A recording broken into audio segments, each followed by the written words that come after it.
दोस्तों, स्वागत है आपका आज के हमारे नए क्लास में। और आज क्लास 12th के स्टूडेंट्स के लिए हम केमिस्ट्री में कुछ विभेद लेकर आए हैं। अब ये विभेद क्या होता है? देखिए, विभेद का मतलब होता है अंतर, डिफरेंस बताना होता है।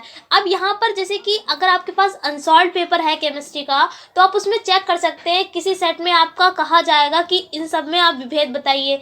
जैसे कि आपको एग्जाम्पल बताए, फॉर एग्जाम्पल के लिए जैसे कि आपसे कहा जा सकता है कि आप एल्डिहाइड ऑफ आप कीटोन में विभेद बताइए, या आपसे कहा जा सकता है प्रोपेनल या प्रोपेनॉन में बताइए, बेंजल्डिहाइड या बेंजेनॉन में बताइए।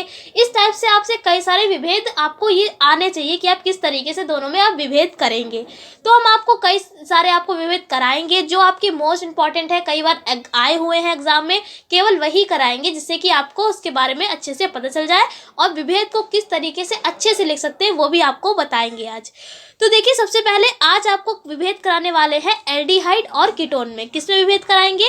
एल्डिहाइड और कीटोन में। अब देखिए, एल्डिहाइड में आपका कोई भी आ सकता है, जैसे कि आपका मेथेनल आ जाएगा, प्रोपेनल आ जाएगा, और जो भी अल वाले होते हैं। अगर आपने आईयूपीएसी पढ़ी है तो देखिए, एल्डिहाइड क्या होते हैं, जो भी लास्ट में अल आता है वो सारे एल्डिहाइड होते हैं। और कीटोन का मतलब क्या होता है? कीटोन ग्रुप में आपके सारे आ जाएंगे, जैसे कि प्रोपेनॉन है, या आपका जो भी आपका नॉन वाला आता है। कुल मिला के जो आपके नॉन वाले आते हैं वो कीटोन में आते हैं, और अल वाले वो सारे किस में आते हैं? एल्डिहाइड ग्रुप में आते हैं। उम्मीद करते हैं कि आपको ये बात पता होगी। तो अगर आपसे कहा जाए एल्डिहाइड या कीटोन में, तो आप तब भी यही वाला आप विभेद लिखेंगे। और अगर आपसे कह दिया जाए कि आप क्या कहा जाएगा आपसे?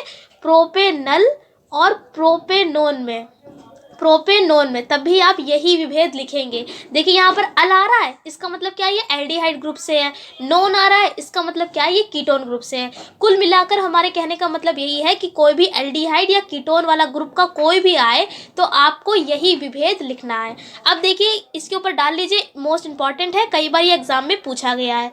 तो सबसे पहले विभेद में आप एक साइड लिख लीजिए परीक्षण, फिर एक साइड आप जो आपके दोनों विभेद कहे जा रहे हैं, एक हमने कॉलम बना लिया है एल्डिहाइड का और एक हमने कॉलम बना लिया है कीटोन का। अब देखिए, जैसे कि आप एक नंबर डाल के लिखेंगे कि जब शिफ अभिकर्मक से साथ जब आप क्रिया करते हैं एल्डिहाइड की, तब वो गुलाबी रंग देता है। कैसा रंग देता है? गुलाबी रंग देता है। लेकिन कीटोन में कोई भी रिएक्शन इसकी नहीं होती। तो इस तरीके से आप कट का निशान लगा देंगे। इसका मतलब ये है कि कोई भी अभिक्रिया नहीं देता है। अब इसी प्रकार से नंबर 2 डाल के आप टॉलिन अभिकर्मक। अब यहाँ पर आपको एक बात बता देते हैं, जब भी कभी टॉलिन अभिकर्मक की बात होती है, टॉलिन अभिकर्मक का मतलब होता है Ag2O, ये होता है। अब जब भी ये रिएक्शन करता है किसी के भी साथ, तो हमेशा हमें क्या मिलता है? रजत दर्पण, यानी कि सिल्वर मिरर। इसको हम लिखते हैं Ag से, 2Ag लिखते हैं, ठीक है। तो जब भी ये बात आप याद रखें, टॉलिन अभिकर्मक की जब भी किसी से भी क्रिया होती है, चाहे वो एल्डिहाइड हो या कोई भी रिएक्शन हो जिससे होती है, तो हमेशा क्या प्राप्त होता है? हमें रजत दर्पण ही प्राप्त होता है, यानी कि सिल्वर मिरर, यानी कि 2Ag आपका निकलेगा रिएक्शन में, यानी कि प्रोडक्ट में। अब यहाँ पर जैसे कि लिखा ही हुआ है, जब आप टॉलिन अभिकर्मक की एल्डिहाइड से जब क्रिया करेंगे तो क्या प्राप्त होता है? रजत दर्पण, यानी कि सिल्वर मिरर। और कीटोन से कोई भी रिएक्शन इसकी नहीं होती है। इसी प्रकार से जब फेलिंग विलेन की बात आती है, फेलिंग विलेन का मतलब होता है 2CuO, ये होता है फेलिंग विलेन। क्या होता है? Failing villain. और जब ये एल्डिहाइड से जब क्रिया करता है तो हमको क्या मिलता है? Cu2O का लाल अवच्छेद। जब भी, जैसे कि अभी हमने आपको बताया, टॉलिन अभिकर्मक की क्रिया में हमेशा रजत दर्पण मिलेगा। इसी प्रकार से फेलिंग विलेन जब भी क्रिया करेगा तो हमको क्या मिलेगा? Cu2 का लाल अवच्छेद, ठीक है।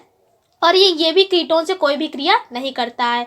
आई होप आपको ये जितना भी हमने आपको बताया विभेद, ये तीनों पॉइंट आपको याद कर लेने हैं और विभेद को इसी टाइप से लिखना है आपको। आपका कोई भी विभेद आएगा, सबसे पहले आप उसमें परीक्षण लिखेंगे, उसके बाद जो भी आपको विभेद दे रखा होगा वो आप 2 कॉलम में इस तरीके से बांट लेंगे और आपको इस तरीके से विभेद करना है, जिससे कि आपको नंबर इसके अच्छे से मिल जाएंगे। आई होप आपको आज का क्लास अच्छे से समझ में आ गया होगा। इससे अगले क्लास में आपको एक और विभेद बताएंगे। अगर वीडियो पसंद आई हो तो प्लीज़ लाइक कर दीजिएगा, और अगर चैनल पर नए हैं तो चैनल को सब्सक्राइब कर लीजिए, क्योंकि क्लास 12 से रिलेटेड जितना भी आपका इंपॉर्टेंट सिलेबस है वो हमारे चैनल पर अवेलेबल है। हम आपसे फिर मिलते हैं एक ऐसी क्लास के साथ। तब तक के लिए जय हिंद, जय भारत, धन्यवाद।